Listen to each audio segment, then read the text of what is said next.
Deux peuples et deux nations qui ont comme base la culture, les valeurs et la spiritualité.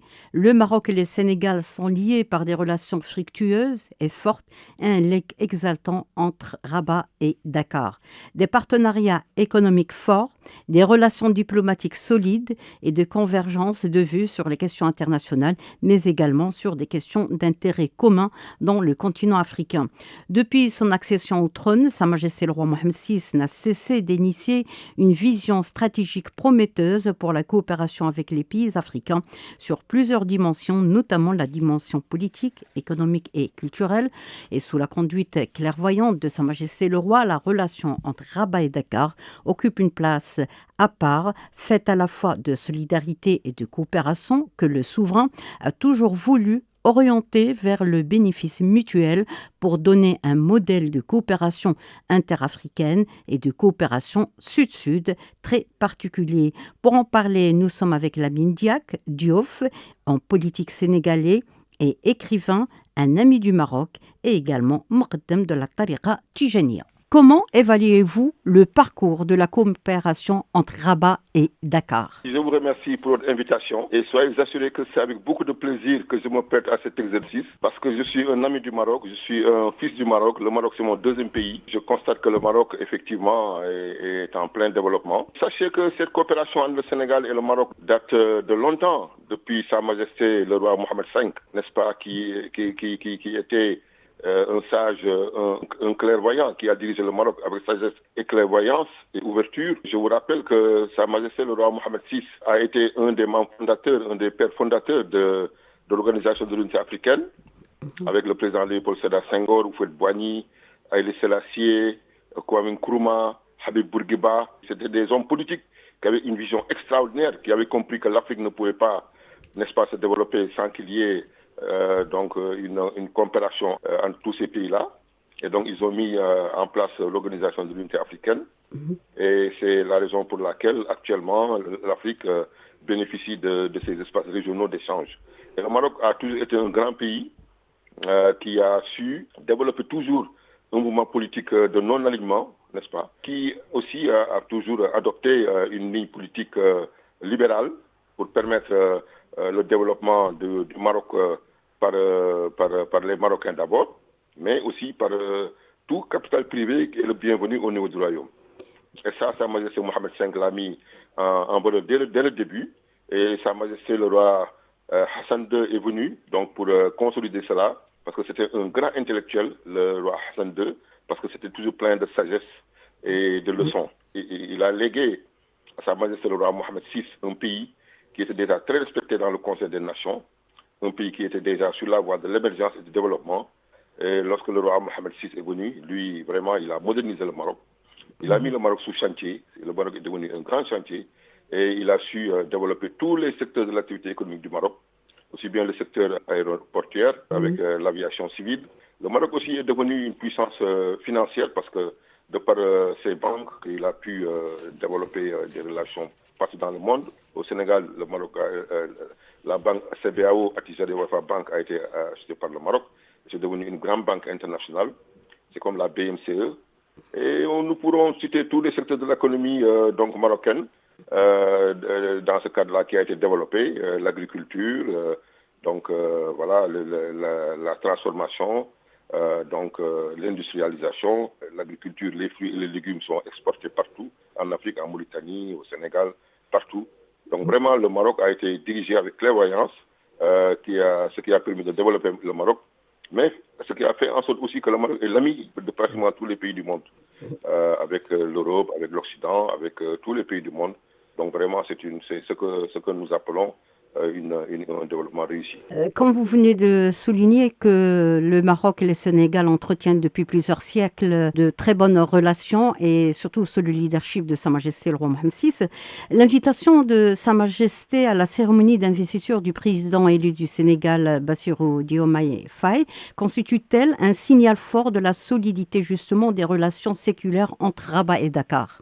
Mais tout à fait, c'est des relations séculaires et éternelles, parce que le peuple sénégalais et le peuple marocain sont unis par le sang, n'est-ce pas? Il y a beaucoup de mariages entre les deux pays. et vice-versa. Il y a beaucoup de Marocains qui sont établis au Sénégal. Et comme vous le savez, c'est Sa Majesté le roi Mohamed V qui a construit la grande mosquée de Dakar, qui est la mosquée officielle du Sénégal. Le président de la République du Sénégal vient prier chaque Aïd Kébir ou bien chaque Aïd al-Adha au niveau de la grande mosquée de Dakar. Donc, du point de vue spirituel, du point de vue religieux, le Maroc a su vraiment avoir d'excellentes relations avec le Sénégal. Ceci est dû au fait qu'au Sénégal, il y a une très grande tariqa que nous appelons la tariqa Tijania, qui est une tariqa de soufisme, qui est une voie de dévotion, d'incantation et qui permet à chaque soufi d'accéder à Dieu et d'accéder au prophète Mohammed sallallahu alayhi wa sallam par des rites, par des zikrs, n'est-ce pas, qui glorifient Dieu, subhanahu wa ta'ala, Allah subhanahu wa ta'ala, et qui prient sur le prophète sallallahu alayhi wa sallam. Donc ça, c'est une pratique, si vous venez au Sénégal, à l'aube, vous voyez que vous entendez toujours les mosquées donc glorifier Dieu et prier sur le prophète. Donc comme le Coran le dit, comme Allah subhanahu wa ta'ala nous le dit, invoquez-moi avant le lever du soleil et invoquez-moi avant le coucher du soleil. Donc au Sénégal, c'est devenu donc vraiment une tradition de respecter cette recommandation divine. Donc au mois de la cérémonie d'investiture de son Excellence Monsieur le Président Bassirou Diomaye Faye, effectivement, le Maroc a été présent comme d'habitude pour montrer au Sénégal que le Maroc est un pays frère, quel que soit le président de la République, le Maroc est un pays frère parce que ce n'est plus une question d'État, ce n'est plus une question de président de la République, mais c'est devenu une question de peuple. C'est les deux peuples marocains, c'est les deux peuples, les peuples sénégalais et les peuples marocains, qui sont deux peuples frères et amis. Ils ont la même ligne politique, ils ont la même vision du monde et ils ont aussi pratiquement la même vision de pratique de l'islam. Donc ce que les lit, ça dépasse carrément la politique. Voilà. Donc c'est un geste significatif qui reflète également la reconnaissance de l'ensemble de l'élite sénégalaise envers le rôle multidimensionnel que joue Sa Majesté le roi Mohamed VI dans le renforcement des relations entre Rabat et Dakar. Mais absolument, le roi Mohamed VI, vous savez, son africanité n'est plus à démontrer parce que il fait tout pour participer à l'épanouissement et au développement de l'Afrique en général, comme l'avait donc élaboré dès le début Sa Majesté, son homonyme, Sa Majesté le roi Mohamed V, en étant un des pères fondateurs de l'organisation de l'Union africaine. Donc Sa Majesté le roi Mohamed VI s'inscrit dans cette dynamique pour consolider et solidifier les relations, n'est-ce pas, entre les pays d'Afrique, et particulièrement les relations entre le Maroc et le Sénégal, parce que vous savez très bien qu'au Sénégal, il y a beaucoup d'activités économiques donc de citoyens marocains, d'investisseurs marocains, dans la pêche, dans l'électricité, dans l'agriculture, donc dans les banques. Le Maroc est très présent. Le Maroc, au niveau du Maghreb, le Maroc est le pays le plus présent au Sénégal du point de vue activité économique. Donc nous n'avons pas besoin d'aller chercher des financements en dehors du continent. Nous le faisons avec nos amis et frères marocains. Et donc c'est très intéressant. Et d'ailleurs, même maintenant, du point de vue minier, le Maroc est présent parce que le Managem, qui est une société minière marocaine, dispose d'un permis minier pour recherche et exploitation de l'or au Sénégal. Donc le Maroc est très très impliqué dans le développement économique du Sénégal. Et ceci évidemment sous le leadership éclairé et clairvoyant de Sa Majesté donc le roi Mohamed VI, qui en plus d'être un roi, il ne faut pas l'oublier, c'est un émir mouminin, c'est un commandeur des croyants. Et ça, c'est une dimension extraordinaire. En général, il y a des titres que des hommes vous donnent, mais moi, Dieu m'a montré en rêve que le roi Mohamed VI est un émir mouminin, que c'est le commandeur des croyants. Et ça, c'est une décision divine. Ça, je l'ai vu en rêve. J'ai vu le roi Mohamed VI debout devant une arche, n'est-ce pas? Et on disait que c'est le commandeur des croyants, c'est l'émir mouminin. Et donc, c'est tout à fait extraordinaire qu'aujourd'hui, au moment du jubilé d'argent donc du trône, que vous veniez m'interviewer et que vous me donnez l'opportunité de dire au monde entier et au peuple marocain et sénégalais qu'effectivement, moi, j'ai un témoignage particulier à donner et dire que le roi Mohamed VI, c'est le commandeur des croyants, que Dieu nous a donc gratifié, que c'est un titre que Dieu donne par sa grâce et sa miséricorde. Donc il est élevé au grade de commandeur des croyants. Ce caractère exemplaire de la coopération dynamique entre le Sénégal et le Maroc, justement, quel rôle peuvent jouer les deux pays pour faire face aux défis énormes qu'affronte aujourd'hui le continent? Ben, vous savez, comme je le dis, le souverainisme, ça ne se décrète pas, ça se construit. Et le Maroc nous a montré donc un exemple. Le continent, ce que nous devons faire, c'est essayer de produire nous-mêmes nos ressources, de les garder sur les continents, nos ressources minières, nos ressources pétrolières. Nous devons tout faire pour les produire nous-mêmes. Donc il y a un secteur privé très fort au Maroc. Je pense que le Maroc est un exemple de ce point de vue et tous les pays africains devraient suivre cet exemple-là, développer un secteur privé fort. Au Sénégal, nous essayons de le faire. Moi qui vous parle, je suis dans le secteur des mines, où j'ai investi, où j'ai des intérêts. Et donc, il y a des Sénégalais aussi qui sont en train d'investir dans le secteur des mines. Donc, si nous pouvons produire de l'or nous-mêmes, il est certain que cet or-là, nous n'allons plus le vendre à l'étranger. Nous allons le garder au niveau du continent et en faire des réserves et faire en sorte que les produits miniers ne quittent plus le continent, mais soient valorisés. Ces réserves d'or pourraient construire une richesse économique réelle et permettrait de lever des fonds à l'étranger sans avoir à vendre notre or. Et ça, c'est une dynamique qui est là. Je vous dis que le Maroc est présent au Sénégal pour donc le développement du secteur minier, pour le développement de l'industrie orifère, de l'industrie de l'or. Vous savez que Dubaï, c'est un souk de l'or très important dans le monde. Tous les pays du monde, tous les voyagent à Dubaï pour acheter de l'or. Il faudrait bien qu'on essaie d'installer au niveau du continent des souks de l'or pour que nous puissions valoriser nos ressources, en fait des produits, des bijoux de luxe et les mettre à la disposition des touristes, ce qui augmenterait considérablement l'activité touristique au niveau du continent. Donc il y a pas mal à faire au niveau du continent. Si nous maintenons cette vision de développer nous-mêmes nos ressources, comme le Maroc le fait, et je pense que c'est ça la voie, c'est ça la solution.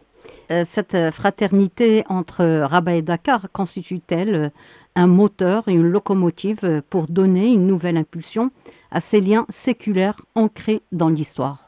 Bien sûr, bien sûr. Le roi Mohamed VI, quand il a accédé au trône, il est venu, je crois, à Dakar au moins 3, 4 ou 5 fois, il est venu à Dakar.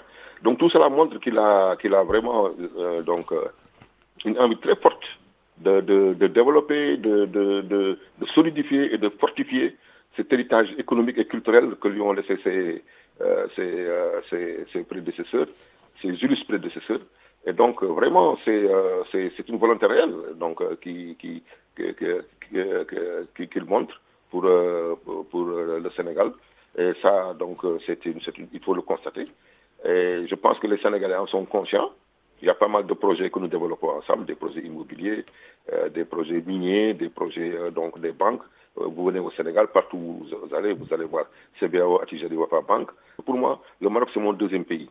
Oui. C'est mon deuxième pays parce que c'est un pays que j'aime bien, que je considère que le Maroc, c'est déjà l'Europe, mais c'est encore l'Afrique. C'est déjà l'Europe parce que vous allez au Maroc, vous pouvez disposer de tous les services qu'il y a en Europe. Les trains, les TGV, les télécommunications, les vols aériens, et puis les autoroutes, les ponts, tout ce que vous avez comme service en Europe, vous avez ça déjà au Maroc. Mais c'est encore l'Afrique. C'est encore l'Afrique parce que c'est la convivialité, c'est l'esprit entre Africains, les Sénégalais qui se sentent chez eux au Maroc. Il n'y a pas de dépaysement. Et puis aussi, du point de vue culinaire, vous savez, la cuisine marocaine est extraordinaire. Et puis ensuite, vous pouvez trouver n'importe quel autre type de cuisine.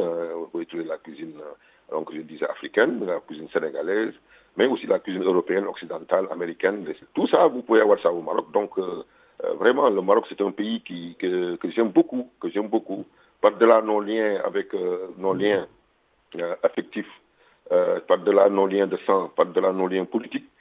C'est un pays où il faut bon vivre, parce que c'est un pays qui a un bon climat, les Marocains sont très donc accueillants, et puis aussi les Marocains ont une culture séculaire, donc millénaire, que tout homme qui vient se fait un plaisir d'apprécier, n'est-ce pas, l'architecture, je vous fais noter les maroquineries qui sont fameuses à travers le monde. C'est un savoir-faire marocain qui s'est internationalisé.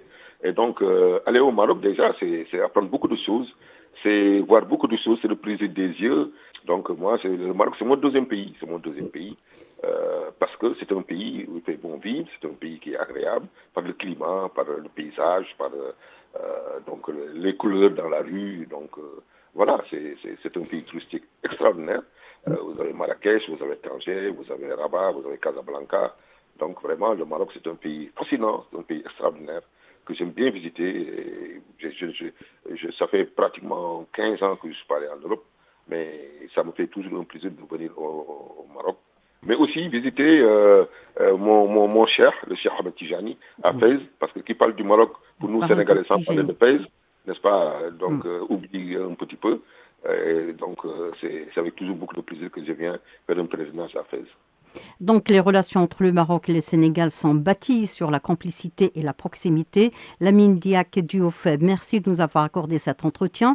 Je rappelle que vous êtes homme politique sénégalais et écrivain, un ami du Maroc et également Moukaddam de Tariqa Tijaniya. C'est moi qui vous remercie d'avoir bien voulu me permettre de m'exprimer. Antoine, merci beaucoup.